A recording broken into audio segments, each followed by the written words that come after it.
أعوذ بالله من الشيطان الرجيم بسم الله الرحمن الرحيم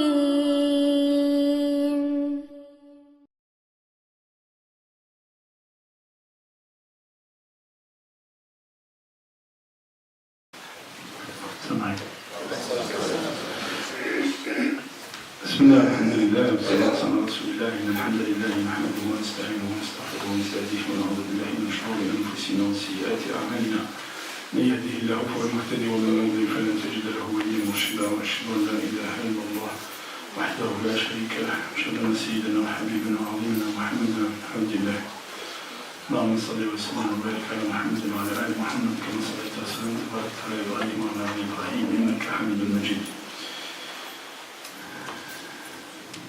أيها الإخوة الكرام أحييكم بتحية الإسلام وتحية الإسلام السلام عليكم ورحمة الله تعالى وبركاته. Alors je vais essayer de faire vite puisque je suis un peu en retard.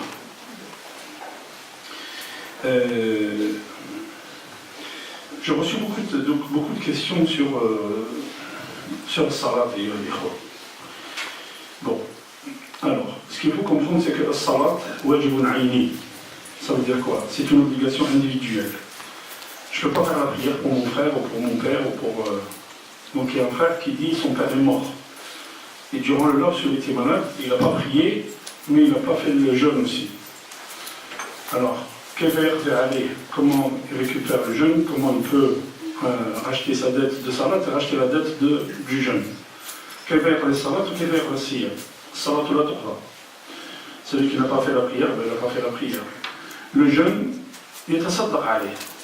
Il est tasaddaq alayh. Donc il va faire une sadaqa sur son père pour chaque jour qu'il n'a pas fait son père, qu'il n'a pas fait le jeûne.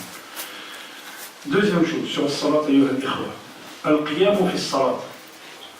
La station debout. Être debout. Qu'il qara alhamdulillahi rabbil alamin. Il faut que tu sois debout. Al-qiyamu ruknun min arkani salat. Alladhi la yastati'u al-qiyam. Celui qui ne peut pas être debout, c'est celui qui ne peut pas marcher. Mais celui qui tire une chaise de là-bas jusqu'à là, et après il s'assoit pour commencer à faire la prière, non, il y a un différent. Salatuhu batila. Sa salat n'est pas valide, il faut qu'il la refasse. C'est pas un problème. Si tu ne peux pas, c'est pas un problème. Tu as un problème au genou, c'est pas un problème. Mais الذي يستطيع القيام salat jalis, là, ça ne marche pas. Celui qui peut être debout, qui commence la prière assis, ça ne marche pas, il faut faire très attention. La station debout, la station debout, c'est un pilier de la prière. La même chose, si j'oublie une raka'a, j'oublie un sujoud, et je suis sorti de la salat, et que le temps passé est resté longtemps, je suis resté longtemps, il dit longtemps c'est quoi? C'est un petit quart d'heure. Donc c'est bon, salat il faut que tu la refasses. Sujoud ou sahou, les prosternations de l'oubli ne se font que sur quelque chose que tu as fait en plus ou en moins, min al-mustahabat, min al-mandubat, pas sur les obligations. Un recours, si tu as oublié un recours, là tu as oublié un sujoud, il faut que tu le... Allez, je vous donne un exemple. Je suis à la troisième raka'a vers l'asr. Ok? Je suis à la troisième raka'a. Raka'a, j'ai fait le recours, une inclinaison, et après j'ai fait sujoud. Et j'ai fait un sujoud et je suis monté. Ok? J'ai fait un sujoud et je suis monté. Donc, qu'est-ce que j'ai oublié? Un sujoud. Non, un sujoud. Comment je rattrape ma prière? Là, quand j'ai le sujoud, il a compte. Si je me lève et que je me suis rappelé que j'ai pas fait sujoud, non, j'ai tout de suite. Si j'ai commencé le Fatiha, narja. Il a le recours, rahat raka. Si j'ai fait le recours, j'ai oublié sujoud dans la troisième, et là j'ai fait le recours et je me suis rappelé que là-bas j'ai oublié sujoud. Qu'est-ce que je fais? J'annule la raka. Où j'ai oublié sujoud, je l'annule. Et je considère que celle que je suis en train de faire, c'est la troisième. Et je continue ma prière, ok? Je continue ma prière, et à la fin de la prière, je fais un sujoud ba'di. À la fin de la prière, je fais ça. Attention les frères, c'est salat. C'est important. En fait, les frères, quand on fait des cours, Les frères ils me disent, finalement on pensait savoir mais on ne sait pas. Et il y a plein de choses qu'on ne sait pas. هذا في الصلاة. Donc قلنا القيام في الصلاة oublier un ركن من الصلاة, oublier un pilier. Maintenant s'il y a ركن من أركان الصلاة يأتي به إذا لم يأتي به في الصلاة il annule la raka'a, يلغي الركعة ويأتي بركعة جديدة ويأتي بسجود السهو. Très important les frères, c'est très très important. من لم يقرأ السورة بعد الفاتحة qu'est-ce qu'il fait؟ لا شيء عليه بارك الله فيك مندوب لا شيء عليه من لم يقرأ السورة c'est pas un problème. Ok? Je vais raconter une histoire. Allez, il y a quelqu'un qui a son téléphone s'est déclenché. Ça peut nous arriver à tous. Ouais, indulgent, il faut être indulgent. On a fait la musique. Ah, la musique, on a la prière. Il venait de commencer la prière. Khaf, il a eu peur de revenir à la mosquée. Il a arrêté d'aller à la mosquée. Il est allé dans un bar à chicha. Il est resté dans le bar à chicha. Et un jour, d'un coup, il fait tomber avec la khorta, comment on appelle ça, je ne sais pas comment on appelle ça. Le truc où on met voilà, le chicha, voilà. Le gars du bar de chicha, qu'est-ce qu'il lui dit? Voilà, sans problème, ne te casse pas la tête. Tu vaux plus qu'un truc de chicha. Ben, il est resté là-bas. Ben voilà, vous voyez, pas indulgent. Le téléphone a sonné, ça peut nous arriver à tous. Hein. Moi aussi j'ai un téléphone comme vous. Hein. Alors,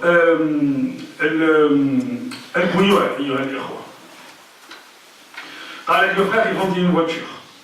Ok? Des frères entre eux. Il l'a vendu à quelqu'un à un prix. L'autre, il est venu, alors j'ai déjà vendu. Alors, combien tu l'as vendu? 3005. Je te donne 3007. Tu me la vends à moi. Là, il est لا يجوز البيع فوق بيع أخيه لا يجوز لأحدكم أن يبيع فوق بيع أخيه. Tu n'as pas le droit de vendre. ولا يجوز لأحدكم أن يخطب نعم فوق خطبة أخيه. Si tu sais qu'une femme a été demandée au mariage, tu n'as pas le droit d'aller la demander au mariage. Tu n'as pas le droit.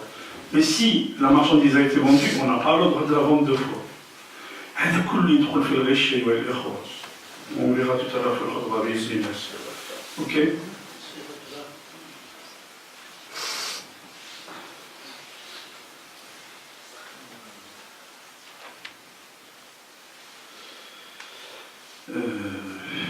Bon, je reçois une question d'une femme qui me dit le fait de mettre des. Comment on appelle ça? Tarkib al-ramouch. Les cils. Comment on appelle ça? Des cils. Des fossiles, c'est ça. هل يجوز هذا؟ هذا مخالفة لخلق الله. الفقهاء يعني لا يجوزونه.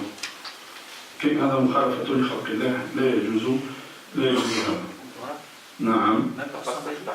Même pour s'embellir mais c'est pour s'embellir. Pourquoi alors? C'est pour s'embellir. Hein. C'est pas. Ah, ça va, je vais dire. Non. Alors, il y a un problème sur le zakat. Enfin, un problème, non, il n'y a pas de problème. Mais il y a une polémique. Mais où est ça, vous zakat? Quel est le seuil minimum de zakat? 85 grammes de quoi? D'or. Ou 595 grammes d'argent. Sauf que la valeur n'est pas la même. Si vous comptez 595 grammes, vous regardez sur internet combien vaut le gramme d'argent. Il vaut 50 centimes. Et le gramme d'or, aujourd'hui, il vaut à peu près 35 euros. Ça n'a rien à voir. Ok? Donc 595, à peu près 600. Donc ça vous fait une essable de fedda combien? 300 euros. Une essable de zakat bid'ah, c'est combien? Ok. Parce que j'ai reçu beaucoup de questions là-dessus, comment on fait entre les deux? Alors comment on fait entre les deux? Ok, 650 kg de blé, ça ne vaut pas 300 euros. 650 kg de blé, ou bien le nombre de bêtes qu'on sort en zakat. Ça équivaut à l'équivalence en or. Donc on prend quoi? On prend l'équivalence en or. Donc zakat, nisab ou zakat, c'est 85 grammes d'or. Voilà, je vais m'arrêter là, j'ai d'autres questions, Inch'Allah, on y traitera la semaine prochaine. Est-ce que je peux donner le zakat à mon père? On a déjà dit, hein, on ne peut pas donner le zakat à son père. J'ai mon fils qui est au chômage, est-ce que je peux lui donner le zakat? Et là, je ne lui donne pas le zakat à ton fils. Ok? On reverra Inch'Allah d'autres questions la semaine prochaine. أقول قولي هذا وأستغفر الله لي ولكم استغفروه يغفر لكم إنه هو الغفور الرحيم سبحانك اللهم وبحمدك أشهد أن لا إله إلا أنت نستغفرك ونتوب إليك سبحان ربك رب العزة عما يصفون وسلام على المرسلين الحمد لله رب العالمين وعلى آله وصحبه